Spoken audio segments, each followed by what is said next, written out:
Hello and welcome back to YellowCard Vanguard, where we're continuing on with our Bang Dream deck highlight series. This time we're looking at Roselia, some of which everyone expected to be the strongest band of the set, but it's good, but it's not that good. So it is probably the second or third best, tied with Roselia in terms of raw effectiveness. We'll take a look at the deck list and we'll see some of its strengths and weaknesses, as always. So let's just jump straight into it. So there's a lot to talk about in terms of the core before we get to the main members. So let's just go from 0 and upwards. So we've got the starter, then we've got 3 copies of the grade 1 Yukina. Her effect is Vanguard, Rearguard. On play, look at the top 5 cards of your deck, add any grade 2 or higher Roselia from there to your hand, shuffle, and then discard a card. This is not the raw plus that most of the other grade 1s give. It's very similar to the Aya from Pastel Palettes in that it's an overall break even. The strength of this Yukina is that it can add any grade 2 Roselia. And that's actually really useful because you want to be adding your grade 2 Yukina because it has probably one of the best on-ride effects in the deck. So we only play 3 copies because we need to make space for a few other cards in the deck, which you'll see in a bit. And same with the grade 2 Yukina. We only play 3 copies of it, even though it has a really useful effect. So its main effect is, during the Vanguard Circle during your turn, if you've played a Roselia music this turn, it gains 5k. And also Vanguard Circle, on play, Soul Charge 2. Then if you Soul Charged a Roselia this way, draw a card. And even though this sounds like amazing and it's something you always want to have multiples of, we only play 3 copies because it's only good when you ride it. At any other point in the game, it's a vanilla 10k beat stick on the Rearguard Circle and it's just a garbage 5k shield the rest of the time. So we don't want to play 4 because those slots are better dedicated to more useful cards, again, which we'll talk about in just a second. You want to have it to ride, sure, but you can, if you don't ride it, it's not the end of the world. It's not an effect that we're willing to brick multiples of in exchange to have, so it's not that good. Meanwhile, the next 4 of is something that we are wanting to have multiples of because it is really that good, which is the grade 2 Tae from Poppin'party. So she's off tray and she has kind of a useless effect in that in terms of returning a music from your drop zone to hand, but her other effect in this deck really makes up for it, which is that when your Vanguard attacks, both this unit and your Vanguard gain 5k power. And you'll see why this is strong in just a moment. So let's quickly talk about the orders. We play 2 of each. We've got 2 copies of Brave Jewel. The effect is, once per turn, when your Roselia's attack doesn't hit, you can counterblast 1, retire one of your opponent's Rearguards, and draw cards equal to the grade of the retired card. This is a pretty decent early game order. It's not super reliable because at the end of the day, your opponent's one who gets to decide whether or not it hits or doesn't hit. So if they're on like 3 or 4 damage, they're probably going to let the attacks through, or if they're knowing that they're going to guard stuff, they'll probably not call anything for you to retire, or like maybe a grade 1 at best. That way the counterblast 1 doesn't draw you like multiple cards. Against decks such as Messiah, which will have a grade 4 rearguard almost all the time, then this card becomes way better because now you have a target to retire and draw 4 cards easily. If your opponent's trying to aggro you on like the grade 2 or the grade 3 turn, then it has a little bit of use because you can retire the grade 2s or grade 3 rearguards and draw some cards off of it, but it's not really like your main game plan. It's just a nice to have when it comes up. Then the grade 3 music, on the other hand, Firebird, this is really what makes the deck tick. So its effect is, once per turn, at the end of the battle that your Minato, Yukina, Vanguard attacked, Soul Blast 4, discard a card, stand your Vanguard and it gets -1 drive. So this order turns Yukina into Claret Sword Dragon, but with a much easier to pay cost. If you compare like some of the other old restands in the game, such as say Claret Sword or the original Overlord, or even NLK or something along those lines, getting the restand off multiple times a game would actually be very difficult, whereas with Firebird it's just Soul Blast 4, and a lot of the deck has soul charging tools already, so you should be able to restand at least twice per game very easily. Even though the effect itself of the music is very bland, it's just a restand, the rest of the deck helps you get into that very effectively, and the grade 3 itself just gives you a very powerful engine to work with it. We look see the triggers, it's 6 crit, 6 draw. The reason we're playing a low number of crit here is because you have a restanding Vanguard, and it makes sense to go into Force 2 as a result, so you don't need to load up on too many crits, because you already have innate crit pressure from Force 2, so you'd rather have the draw trigger with the 5k buff to find you other pieces, that way your rearguard columns can be just as threatening. And you'll see that without Tae, your rearguard columns are actually really not that impressive. Let's move on to the main units, and you can see how the rest of the deck functions. So we'll start with the 3 of, which is the Lisa. Her effect is, when she's retired from Guardian Circle, she goes into Soul, and her rearguard on play Soul Charge 1, then one of your Roselia units gets 5,000 power until the end of turn. It's great, but it's not super great. The main use she has is that she's a free shield because she then goes into Soul to fuel your Soul Blast 4 restand, And on play, she can pump your Yukina by 5000 power to make your Vanguard swing a little bit stronger across both attacks. But in general, you want your front row grade 2 to be Tae, because when you attack twice, the Tae's 5k power is for the turn. If you have just Yukina on her own and one Tae, the first Yukina swing, not counting her own effect, will be 18k, and then when she restands, she'll be 23k because she maintains both plus 5ks. And the fact that Tae is not once per turn either means that Tae herself will be 20k, which makes really good columns if you have a booster behind it. This is the reason that we're only playing 3 copies of the grade 1 Yukina, 3 copies of the grade 2 Yukina, and 3 copies of Lisa, because we want to still play some number of musics, because the music is decent, especially Brave Jewel in the clutch, but you definitely want to play 4 Tae, because that's the card you always want to see, so you have to cut down on the less important pieces of the deck. The other grade 2 is Sayo. Her effect is, if you play the Roselia music this turn, she gets 5000 power, and when she attacks, at the end of the battle she attacks, you can put her into Soul to draw a card if you have a Roselia Vanguard. This is just really useful because it goes into Soul, so it fuels your Soul loss for a restand. It draws you a card, so it replaces itself. It's not a plus, it's a break even, but it's still a nice replacement, so it helps you maintain hand size despite committing an attacker. And she hits 15k on her own, so she's a decent attacker to like take out intercepts or force a 5k shield. It's not amazing, but it's good enough for what the deck needs. And then we go to the grade 1s. First up is Rinko. Her effect is, if you have a Vanguard on your Vanguard or Rearguard circle, if you have Akko in play, she gets 5000 power, constant, and then when the attack that she boosted or that she attacks hits, you can counterblast one, draw a card. It's not very impressive, it's very average, but it's exactly what Roselia needs because it gives you a little bit of pressure on your rearguard columns, because your rearguard columns just aren't doing anything otherwise. You just have what? Sayo, which draws you a card and replaces itself, or you have Tae, which gets big.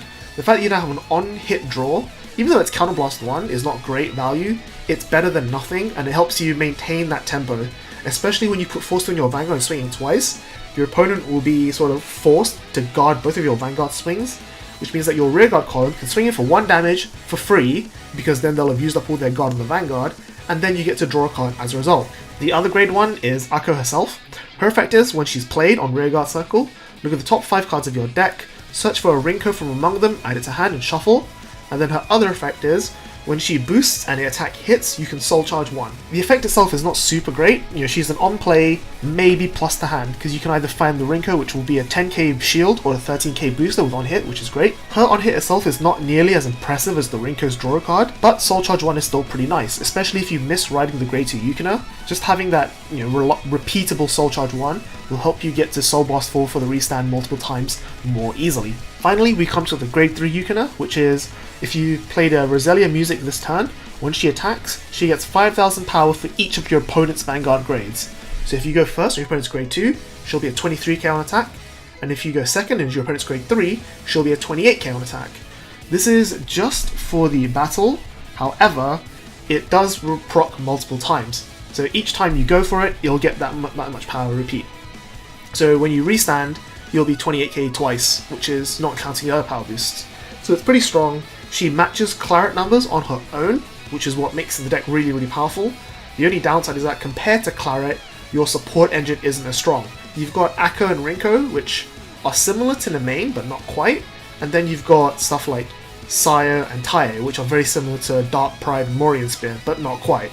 So overall, you trade some power here for power on the Vanguard, but the deck is still very powerful. It's not super tier 1, but I think it could definitely compete with some of the other decks in tier 2. So that's the effects, that's the list. What I'm going to do now is we'll show you not just the finishing turn, because the finishing turn is rather boring, but we'll also show you some of the setup turns as well, just to see how you can really make the most of the deck and push their opponent into the 3 or 4 damage where Force 2 becomes lethal. Then after that, as always, we'll talk about the strengths and weaknesses of the deck. So let's move on. So this will show you one of the early turns and how the Roselia deck can pull ahead really well in terms of resources, while also maintaining a bit of aggro, which is important because you need to have your Force 2 be impactful when you're going for your grade 3 turn. So to start our grade 2 turns, we'll write to grade 2. The on place of Yukina is on place soul charge 2. And so we've soul charged our Roselia, so we're going to draw a card. Tae, which is good, we need it for the final turn. And then we're going to call the Akko here. Perfect. Look at 5. Find a Rinko, shuffle, and add it to hand. Now you can keep this Rinko in hand to be a 10k shield, or you can commit it to the board. Because you have an Akko in place, you'll get the 5k, so this alone will be a 21k column, which is enough to punch over defensive. So we can tackle with our Vanguard, who's 10, get the drive check, and then swing with this 21.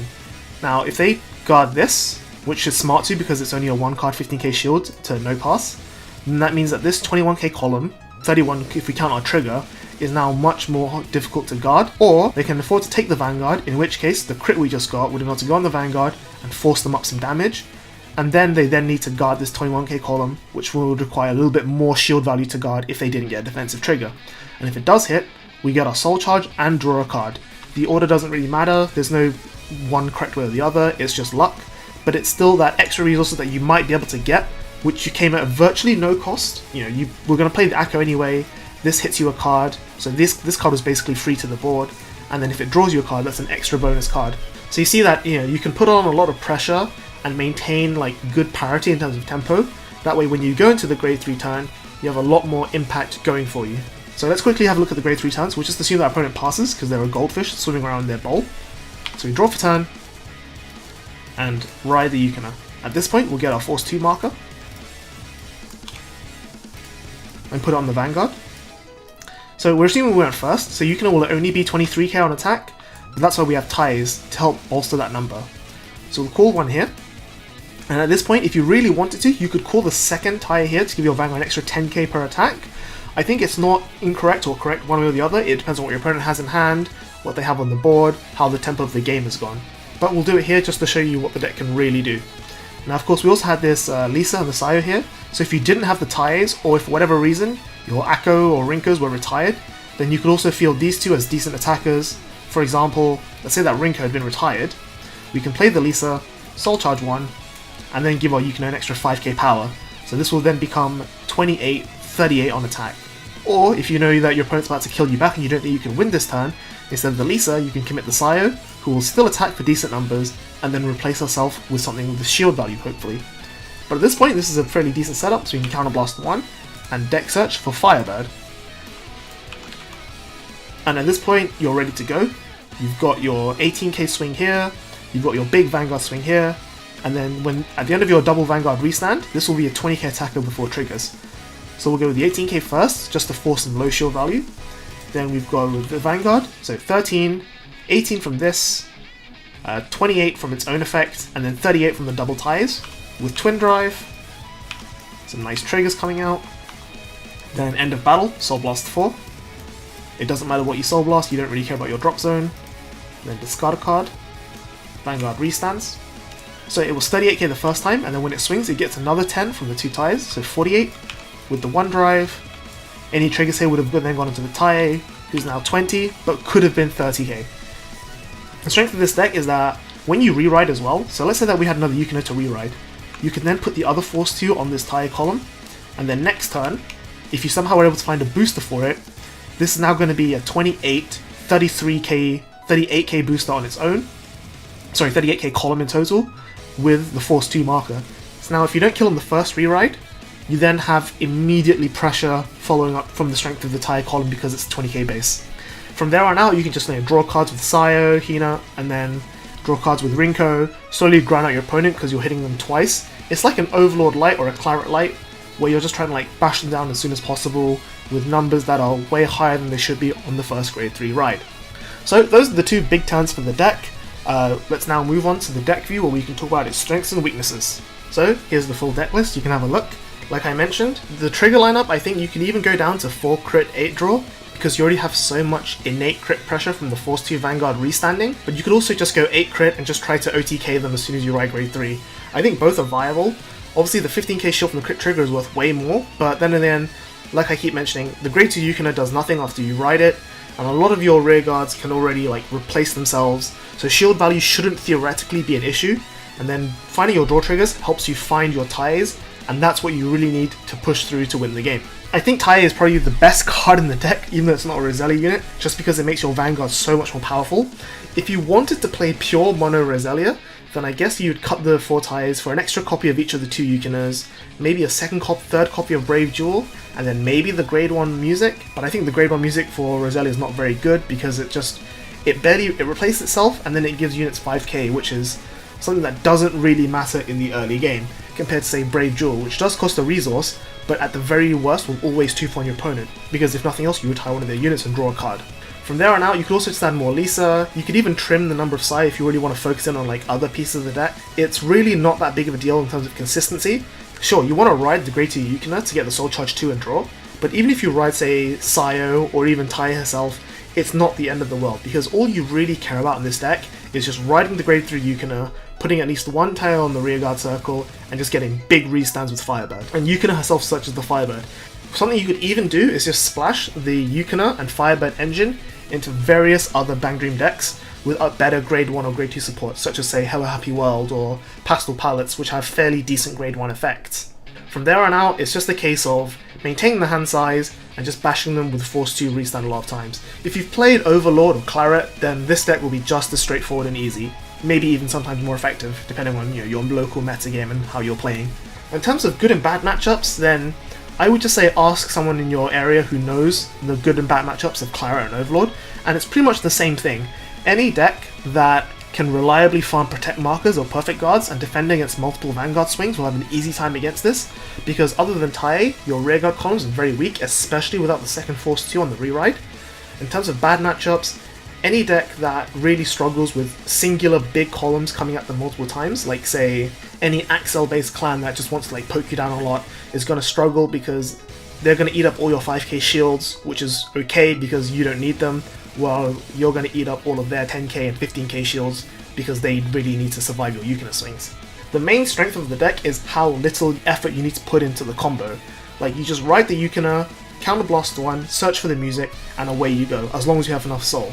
And as we've seen between Akko, Sayo, and Lisa, you should theoretically always have enough soul to get the combo off, like at least the restand off twice every turn, and you need nothing else. The tire is just an added bonus to make your restand stronger. Because the deck is so hyper-focused and linear, it becomes very hard to brick, and it's very hard to disrupt as a result. So that's where the main strength of the deck comes from. The weakness of the deck is that it is extremely linear, and it's a one-trick pony.